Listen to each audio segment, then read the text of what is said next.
The cake that melts in your mouth. In a bowl, prepare the sponge cake dough.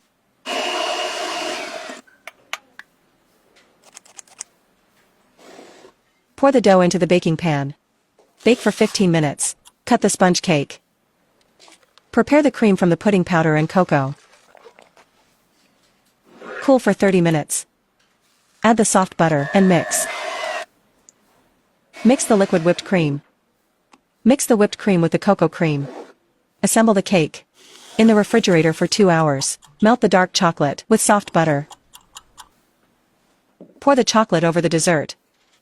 In the refrigerator for 20 minutes.